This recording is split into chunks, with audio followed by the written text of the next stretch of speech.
Hi everyone, in this video, I will explain to you how to fix login error on iPhone. Oops, something went wrong, please try again later on X. Now, there are two steps. First step is check your Wi-Fi connection. Go to your settings and check if your Wi-Fi is stable. Now check also if the VPN is on. If it is on, simply disable it. Step 2.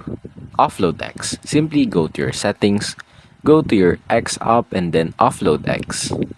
After that, go to your App Store or Play Store. Then simply update the X. After that, restart your phone and try again.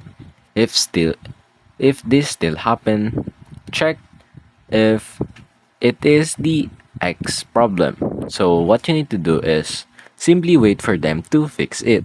And that's basically it.